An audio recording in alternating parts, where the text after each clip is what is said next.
निदान माझ्या समोर तरी 2 मिनिटांसाठी म्हटली असती खरंच रडते तर काय बरं बिघडणार होतं तुझं?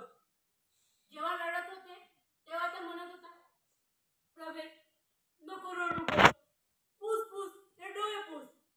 आता रडणाऱ्याला असंच म्हणतात का म्हणत होतो रोड रोड अजून कसा रड. पण मी रडावं असं वाटत तर होतं ना मनापासून. मला काही वाटेल तुम्हाला कोणाला काही आहे का त्याचं? हो असं काय करताय तुम्ही जाणार आणि मला रडू पण नाही येणार का? काही सांगता येत नाही बाबा तुमचं.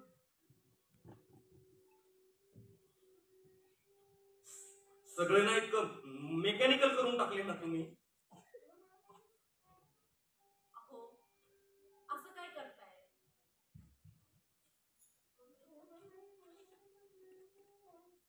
सगळे सुख दुःख एकत्र पाहिलेत ना आपण.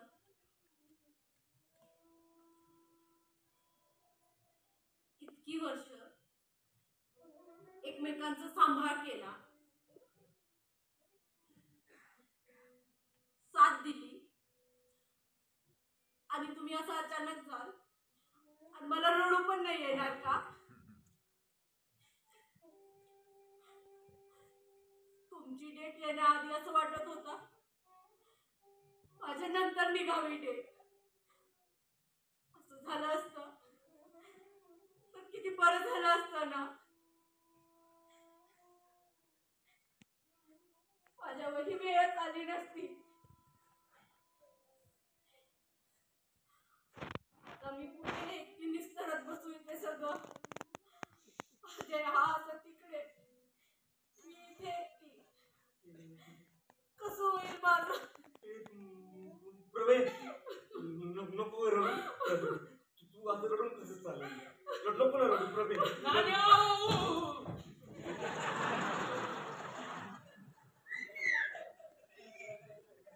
नंतर येतो मी. एवढं पाणी ठीक आहे ना डोळ्यात? कचरा गेला होता ना डोळ्यामध्ये. अरे राजू तू कधी आला? अरे आमची वेगळ्यावेगळीची चालीच चालू होती. मला बाबा वाटलं तुमच्या दोघांचा असला काहीतरी वरच्या लेवलचा रोमॅन्स चालू होता की काय.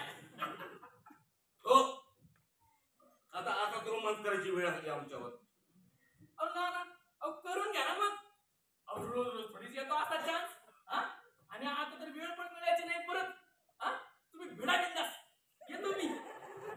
बस रे वेळा कुठला उगीच चावटपणा करू नको. कसं आलंस ते सांग. अहो नानाची कडक कडक पत्रिका छापून आणली. सांगतो बघू. हे बघा. अगं बाई काय गोड आहे रे. गोड अहो मग काय बघा तरी. काकी तुम्ही वाचा ना पत्रिका. तू बघ. हॅलो एव्हरीबॉडी योग. हे काय रे? कसं आहे काकी मला सांगा आपल्या नानाचं वय काय? 20 वर्ष.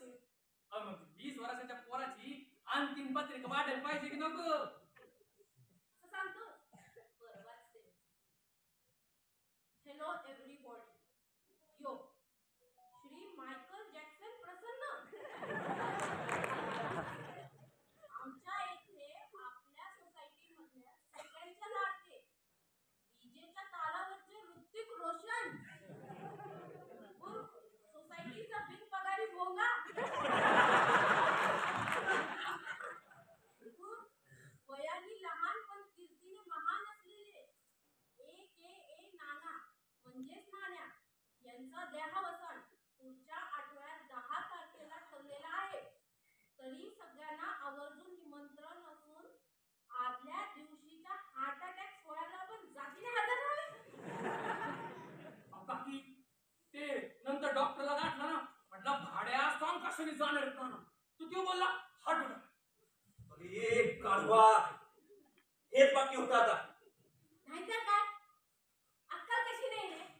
आदल्या दिवशी हार्ट अटॅक आल्यावर दुसऱ्या दिवशीपर्यंत जगणार आहेत का हे? तसं नव्हतं म्हणत का मी. असू द्या नाना. त्या निमित्ताने लोक भेटून जातील तुम्हाला.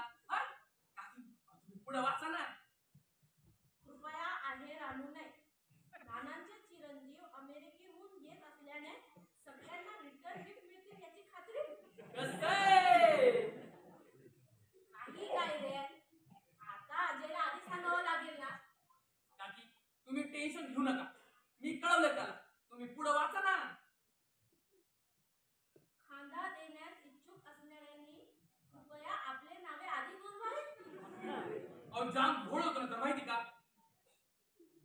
4 माणसं जोडली आहेत मी. हे काय रे? एवढं कोणाचा तिरके तुटणार नाही माझ्या खांद्यासाठी. काकी शाळेतल्या मैत्रीला खांदा देणं म्हणजे शाळेतल्या रॅलीमध्ये पाट्या पकडण्यासारखं असतं काम. आधी सगळे म्हणतात मी देतो नंतर हात दुखायला लागले की एक एक घंटा आढळ करायला लागते बघा. तुम्ही पुढे वाचा ना. ठीक आहे. कृपया सगळ्यांनी वेळेवर येणे.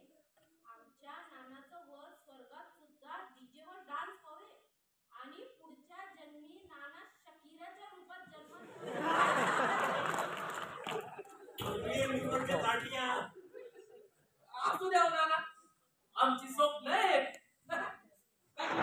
ए, खाली इंग्लिश मध्ये लिहिलं ना, हे वाचा ना. काय हे? Ladies gentlemen you invite thank you. कसं आहे? अरे कुठलं इंग्लिश आहे हे? नाना आता आज आम्ही लिखून घेणार, मग इंग्लिश नको का काय? धन्य आहात बाबा. मग नाना कशी वाटती पत्रिका? छापा. आता काय तुम्ही 16च करायचं ठरवलंय तर छापा काय छापायचं ते मला कोण विचारतोय? नाना अहो जिवंत होतात तेव्हा जास्त मजा करीत होतात तुम्ही.